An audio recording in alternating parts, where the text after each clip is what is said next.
Este podcast no busca sustituir la terapia, aunque a veces ayude a sentirse acompañado.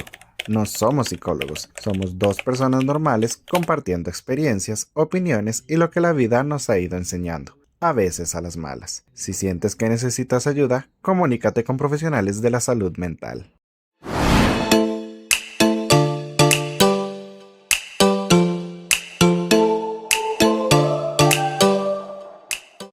Hola gente, yo soy Mari, la millennial, Yo soy Ernei de la generación Z. y esto es de la M a la Z. El episodio de hoy se trata sobre la vida ansiosa, sobre el tema de la ansiedad.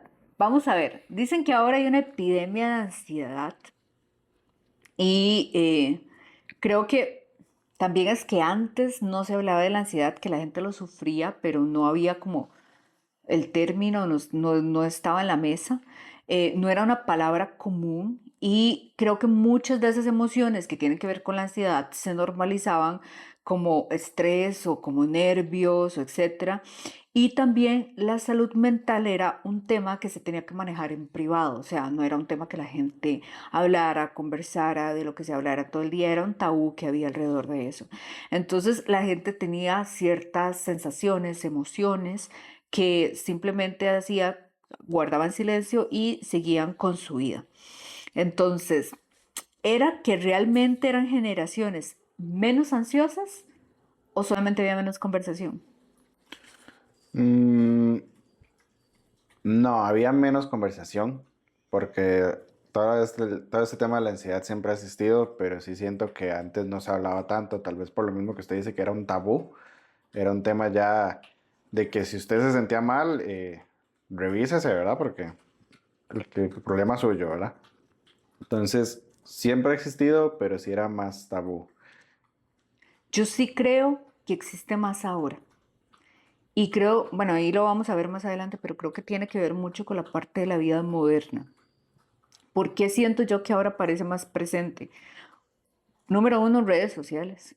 Las redes sociales hacen que uno esté todo el día en una constante comparación con otras personas, que antes de usted se comparaba con la gente que tenía como alrededor, pero ahora se compara con gente de todo el mundo. O sea, con las vidas perfectas, además, que muchos creadores de contenido, influencers, se montan, ¿verdad? Entonces usted está en constante comparación con esa vida, ese daily routine perfecto, ¿verdad? Que tienen las personas. Creo que ahora hay un ritmo de vida muchísimo más acelerado también. Entonces, que eso también causa más, que hay más presión en muchos aspectos y que hay una sobrecarga de información también. O sea, qué bueno que existe el Internet, qué bueno que está la tecnología, pero creo que eso también nos ha llegado a sobrecargar de información. Y creo que el ejemplo más claro fue como en la pandemia, ¿verdad? Que entonces teníamos información minuto a minuto de qué estaba pasando en el mundo y eso a muchos, me incluyo, nos llegó a afectar mucho en la parte de ansiedad. Creo que esos factores sí pueden influir en que ahora en la vida moderna haya más estrés, pero sí concuerdo que antes se hablaba mucho menos del tema. Eh, las generaciones más jóvenes enfrentan estímulos diferentes. O sea, la Z, por ejemplo, enfrenta estímulos diferentes a los que tuvieron las otras generaciones que puedan causarles más ansiedad. ¿Cómo en qué sentido? En general, o sea, estímulos sociales, estímulos de información, no sé. O sea, ya algo que tal vez viva esta generación diferente que les cause más ansiedad. Sí, sí siento que hay más cosas, por lo mismo que usted dice, tal vez del acceso a la información. Entonces, digamos, ya la gente está más informada. Si, por ejemplo, vos estás estudiando mercadeo, eh, van a querer que seas el mejor mercadólogo, que sepas de todo en el momento. Tal vez como esa presión que nosotros tenemos, que no digo que ustedes no la tuvieron, pero nosotros sí tuvimos esa presión de ser el mejor. Y es tener que la gente tenga muchas expectativas de nosotros, porque llegan y te dicen, vos teniendo una computadora ahí, un teléfono todo el día y no haces nada. No es que no hagamos nada, es que hacemos cosas muy diferentes que tal vez no se notan, porque nosotros trabajamos más con una computadora, por ejemplo. Vos no vas a ver una pila de papeles porque todos están metidos en una computadora. Entonces, yo siento que las expectativas que las personas mayores, hablemos de nuestros papás, tíos, hermanos mayores, claro está, nos han dado más situaciones en las que nos puede provocar más ansiedad. Yo concuerdo, pero creo, y creo que eso se suma a lo que hablábamos de la comparación constante. Yo creo que esa es una de las fuentes más grandes de ansiedad que hay ahorita. O sea, y yo aquí sí quiero hacer un quéjese aquí, un quéjese aquí porque pues, yo creo que uno cuando crea contenido tiene que tener el sentido de responsabilidad y tiene que pensar en el impacto que va a tener el contenido que usted está creando y no solo en el beneficio que usted pueda sacar de ese contenido, porque si ese contenido llega a viralizarse y llega a las personas, usted tiene que pensar cómo estas personas van a recibir eso que usted está tirando. ¿A qué me refiero? A esa gente que se tira su vida perfecta, de que supuestamente hay, primero están los que no hacen nada en todo el día, entonces, si uno dice, puchis, ¿cómo hacen? Y entonces todo lo que hacen es que me levanto y entonces se levantan y meditan y le hacen una ovación al sol y entonces luego se toman su juguito verde y se van para el gimnasio y después entonces del gimnasio vienen y tienen su desayuno súper saludable y entonces se sientan a revisar sus poquiticos pendientes en una oficina toda aesthetic, ¿verdad? Entonces, y tienen como toda su vida y luego van otra vez a clases de yoga y luego meditan y luego salvan un pingüino y abrazan un árbol y entonces usted viene levantándose y usted dice en qué momento esta persona hizo todo esto. Entonces ya usted entra con la presión de sentirse fracasado, o sea, como que uno siente que está fracasando porque no tiene la vida de esa persona, como que uno no está haciendo. Esa es una parte. La otra parte están los montones de gurús que salieron, que entonces, ay, mire, yo a mis 25 años tengo jet privado, tengo apartamento en Nueva York, gano $10,000 al día. Y entonces, y vos no estás haciendo nada de esto porque no querés, porque no, o sea, nada más porque vos no querés. Y uno se da cuenta que muchas de esas, y han salido muchos casos de influencers y creadores de contenido que descubren que el jet era alquilado, que la parte era pantalla verde, o sea, gurús de esos que te venden cursos hace un tiempo, creo que el año pasado fue cuando salió uno muy famoso ahí, venezolano, que vivía en Colombia, yo sé que le van a caer quién es, y que entonces el tipo vendía cursos para ser igual de exitoso que él y se dieron cuenta que todo era una mentira, o sea, que tenían montada él y la novia, y entonces, pero la gente tira ese contenido y cuando usted no sabe que no es real, que es una mentira, que es un storytelling que te están montando ahí en un video, usted vive en ese eterno sentimiento de, pucha, yo no soy suficiente, no estoy haciendo lo que debo, no estoy cumpliendo con los estándares, no estoy avanzando, estoy quedado, no estoy ganando $10,000 al día, no tengo aparta, no tengo carro, no tengo jet privado, no estoy viajando todos los meses y entonces uno vive en un eterno, no tengo, que termina en un sentimiento de fracaso y de frustración tan grande porque uno vive comparándose con ese poco de historias. A mí lo que más me duele es que yo puedo decir, sin temor a equivocarme, que el 90-95% de esas historias son falsas. O sea, y no es así, la vida no las personas no viven vidas tan perfectas. O sea, eso no es así. Si hay gente con muchos recursos, si hay gente con mucho dinero, pero no tienen vidas tan perfectas y no tienen la responsabilidad de pensar que ese contenido está influenciando a un montón de personas que desde que se levantan y abren su red social empiezan a sentirse insuficientes. Y yo siento que eso es una fuente enorme de la crisis de ansiedad que hay ahorita en la población. ¿Vos qué crees? Sí, esa publicidad que vos decís de yo gano $10,000 y todo, la enfocan mucho a que la persona se llegue a sentir culpable en realidad de sentirse motivada. Porque sí, vos ves esas realidades de que ganan un montón de plata y tal vez son hasta menores que uno o tienen la misma edad de uno y lo que hacen es hacerte sentir culpable. Ahí sí se ha visto mucho que tal vez ese tipo de publicidad va más enfocado a lo que son estas estructuras piramidales. De Muchos sí, algunos sí. entonces, digamos, ahí te están vendiendo una realidad que sí es cierta, pero para los de arriba. O sea, vos que empezás desde abajo, te va a llevar palo. Pero ahí es donde digo que no hay responsabilidad sobre lo que yo estoy subiendo. Muchos no la Entonces, tienen. Hay de hecho un colombiano que él llega y tiene una vida súper excéntrica, que llega más bien a dar como cringe al ver sus videos. Él sí se enfoca mucho en mostrar una realidad que puede ser falsa y a él no le importa, él mismo dice que él enseña esto y bla, bla, bla, bla. Pero sí hay muchos creadores de contenido que ahora te muestran una realidad muy diferente. O sea, ellos mismos llegan y te dicen, yo estoy en esta alfombra roja, por ejemplo, me invitaron, pero tengo que pasar por esto y esto y esto. Cosas que vos no ves detrás de una cámara. Este mismo tema de los podcasts te muestra una realidad muy diferente de los creadores de contenido, donde llegan y se abren, se vulnerabilizan a un nivel donde vos podés conectar con ellos a nivel humano. A pesar de que te muestran tus fotos, ¿verdad? Ya en Ujú. Miami, en su yate, en su apartamento, pero te muestran cómo llegaron a eso. Sí, sí, es verdad que hay una ola. Yo creo que lamentablemente son los menos, que los más son los que te quieran vender a perfección. Eh, y ahí es donde yo digo que uno tiene que tener la responsabilidad de ser muy consciente del contenido que consume. Porque uno puede construir su algoritmo en redes sociales para saber qué le muestra. Entonces, si usted se queda viendo esas vidas perfectas, le va a seguir mostrando más de eso, más de eso, más de eso. Entonces, yo sí creo que uno tiene que escoger muy bien y que si algo le está causando ahí un gatillo que le dispara la ansiedad o etcétera, entonces que uno sí tiene como que evitar poder hacer. Ve, esa es la dueña de la dueña de la casa de las quincenas de mi patrona, la patrona de Teo, y ella es Doña Cookie María. Maricoqui. No, Cookie María, Cookie María. Entonces, para que conozcan a la patrona, La porque dueña y señora. ella nos manda a todos. Esta es la potra. Ajá, ella Quítate nos manda a tú que todos. llegó la perrota.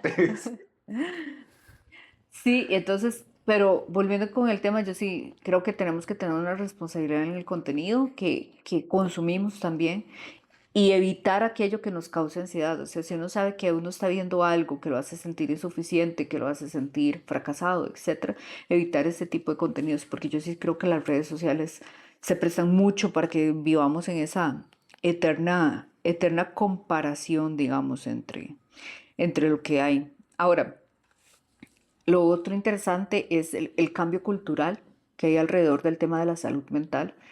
Y yo sí creo que las nuevas generaciones, y bendito Dios que lo empezaron a hacer, de empezar a poner estos temas en la mesa. Porque yo creo que toda la gente ha vivido a lo largo, o sea, todas las generaciones a través de la historia han habido ansiedad, ha habido depresión, ha habido un montón de casos de salud mental, de diferentes padecimientos y patologías, y no se hablaba. Porque antes entonces uno hablaba de algo de esto y lo catalogaban de loquito.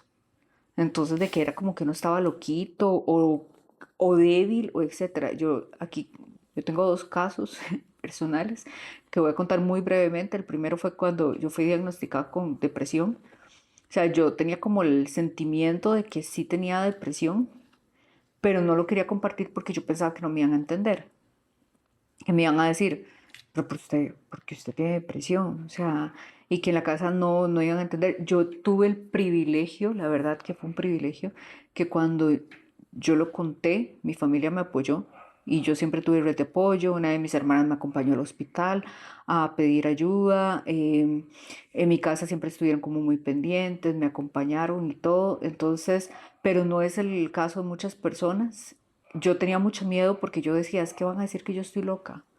Ese fue el primer caso, que eso fue por allá del 2012, tal vez 2010, 2012, no recuerdo muy bien la fecha.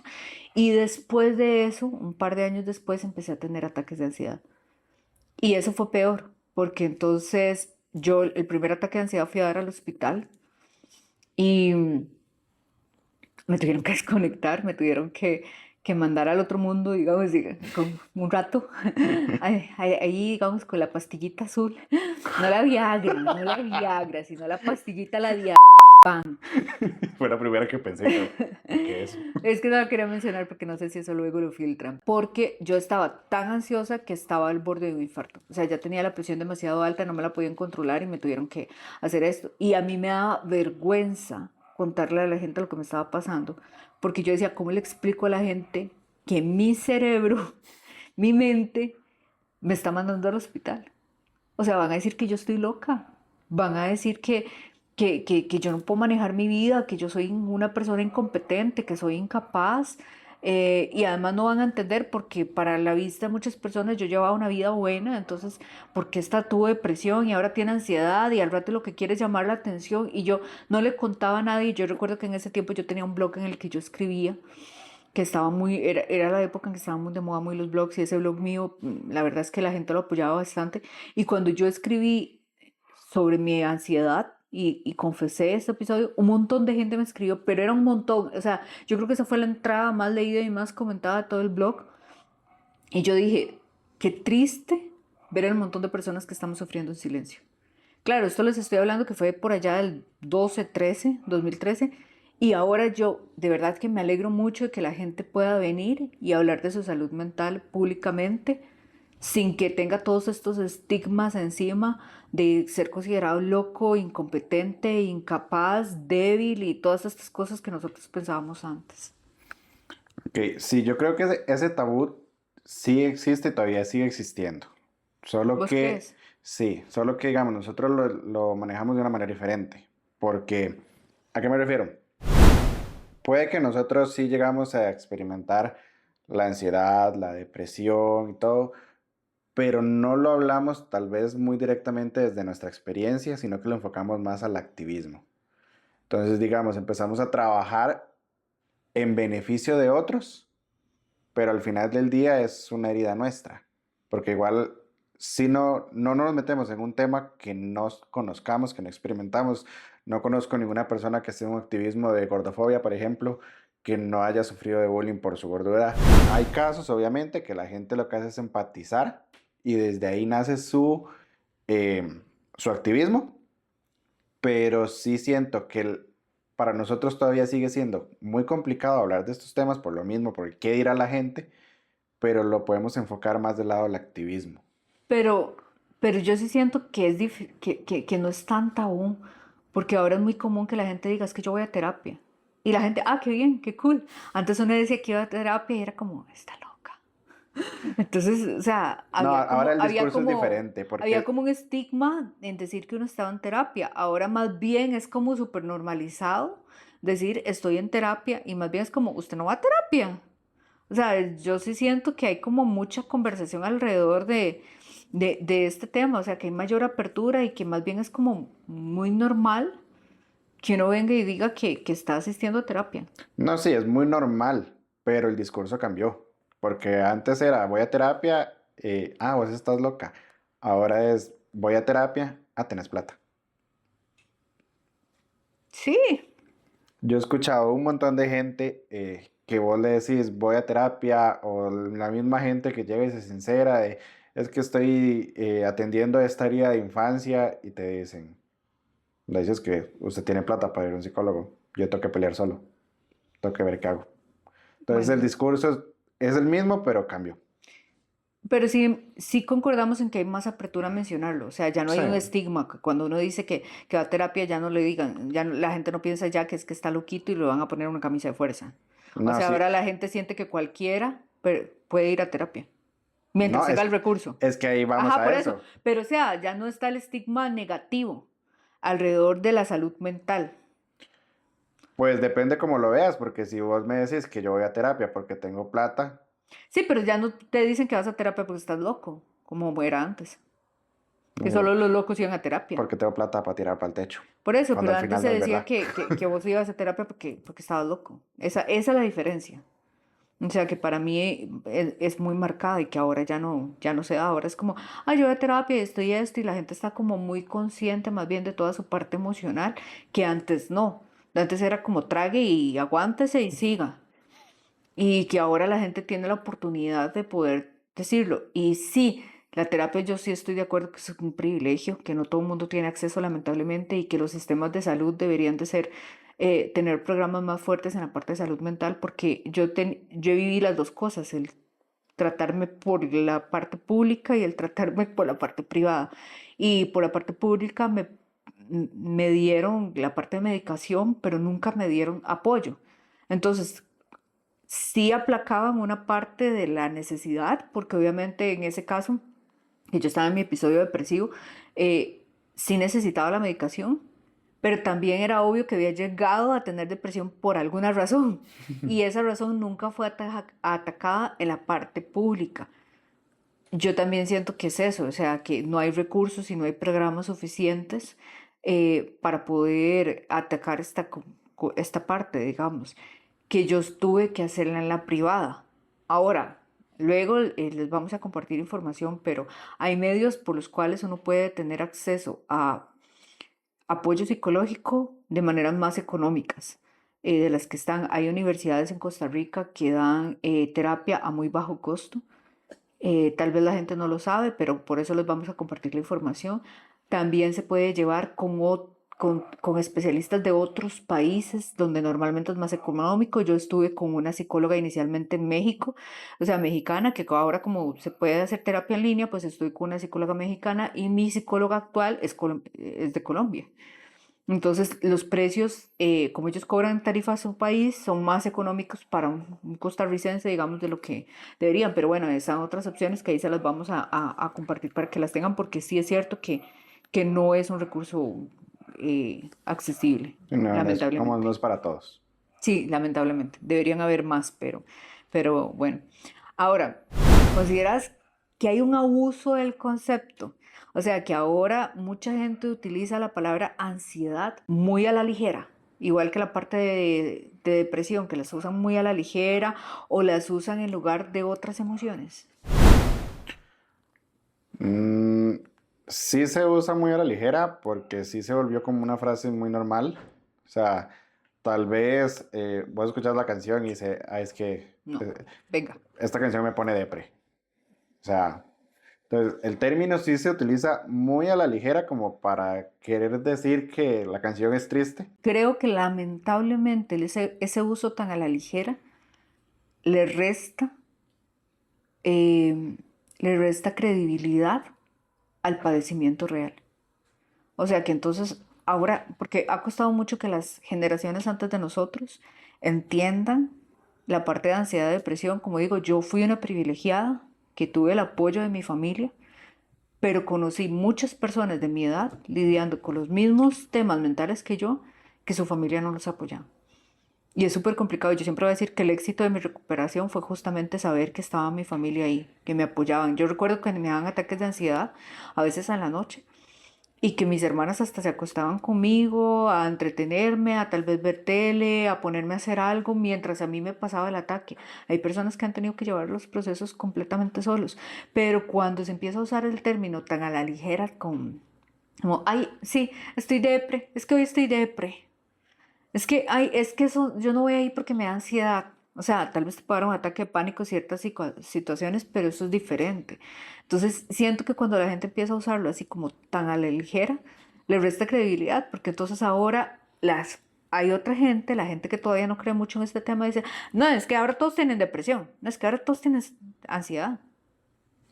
Pues sí, pero yo no lo veo tanto así. Yo siento que más bien al usar esta expresión más a la ligera, llegó a normalizar el término.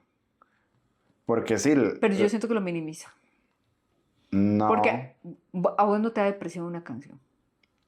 Te no, puede no, no, hacer, es lo que te ahí es digo. donde digo que se utilizan los términos para cubrir otras emociones. Una depresión te puede, digamos, una canción te puede hacer sentir triste en el momento. Te puede hacer Sí, sentir nostálgico, sí, pero digamos, pero ahí no te va a hacer es como una sentir forma de depresión. hablar, porque Ah, la canción me dice yo estoy triste, pero tal vez la canción es supremamente triste, entonces, ¿cómo decís? Es que es muy triste. Para sí, darle pero, poncho uno dice, "Ah, es que es depre", ajá, pero llega a pero él normalizar el término, no a minimizarlo. lo minimiza, porque lo mete en lo cotidiano, como, siento depresión por una canción no te va a hacer sentir depresión. O Sí, sea, sí te puede no. llegar a conectar con un No, porque la recuerdo. depresión, pero no te hace sentir depresión, es que la depresión es un concepto clínico, es un proceso clínico. O sea, y que además tiene que ser diagnosticado por un profesional, porque esa es otra, ahora todo el mundo se autodiagnostica. Entonces hay gente que tal vez está pasando por un bache emocional y ya dice que está con depresión. No, la depresión es un concepto muchísimo más complicado, lo mismo que la parte de la ansiedad. O sea, tener episodios, sentirse nervioso no es tener una vida o un trastorno ansioso, ¿me entienden el término? Tal vez que en el momento yo puedo sentir como una ansiedad momentánea, pero eso no significa que esté viviendo un trastorno ansioso. Pero sí siento que se utilizan los términos muy a la ligera y que lamentablemente en muchos casos no hay un diagnóstico clínico que lo respalde. No está esa parte profesional y que eso minimiza el problema. Entonces, la parte de la autodiagnosticación puede que venga del acceso a la información. Pero es que no te puedes autodiagnosticar. No, y tampoco vos Puedes vas a decir que sos sospechar, depresivo solo o porque lo sea, leíste en Google, porque si nos vamos a eso, vos te duele la exacto. jupa y Google te dice que tenés cáncer. O sea, Sí, exacto. Ese justo es mi punto. Que hay mucha gente que va y entonces lee lo que es la ansiedad, la depresión, un trastorno de pánico y dice, ay, yo tengo eso. Pero tal vez no están viendo todo el contexto clínico y entonces lo confunden. O sea, usted puede tener sospecha de, por ejemplo, si yo vengo y como algo y entonces me dispara el azúcar, yo puedo tener sospecha de que pueda ser que esté entrando en una diabetes o una prediabetes. Pero tengo que ir a donde un médico que me haga estudios que me confirme el diagnóstico. En la parte de salud mental hay gente que dice, ah, yo tengo esto nada más porque tienen algunos síntomas que leyeron en internet. Y se les olvida esa parte de ir a que les hagan el diagnóstico y les den ya, digamos, como lo que tienen, pues. O sea, que les hagan los exámenes para poderles dar el diagnóstico como tal. La gente habla muy a la ligera. O sea, yo le veo el beneficio de que ya no es tan tabú, pero le veo el contra de que también hay personas utilizando estas terminologías muy a la ligera. Y a mí me pasa, por ejemplo, con el TDAH. Yo tengo TDAH combinado, ustedes no saben, es una mierda en muchas ocasiones. Y hay gente que tal vez sale el tema y dicen, ay, sí, yo seguro tengo eso porque ya que distraída soy yo. Y a mí, o sea, yo siento la sangre donde me va hirviendo poco a poco y donde yo de verdad tengo que contenerme porque yo digo, ojalá tener TDAH fuera solamente ser distraído. Es que no tienen idea del montón de cosas que esto conlleva. Y creo que pasa lo mismo con la depresión. O sea, yo he estado en momentos, yo he sido diagnosticada con depresión clínica 2 veces en mi vida, he sido diagnosticada con trastorno ansioso 2 veces en mi vida. O sea, todas por un profesional competente, no es que yo tenía sospechas y fui a donde un profesional y me diagnosticó, y con estrés postraumático también, cuando falleció mami, pero el tema a final de cuentas es que tiene que haber también un poco más de responsabilidad de las personas a la hora de usar los términos, o sea, que no se pueden usar tan a la ligera.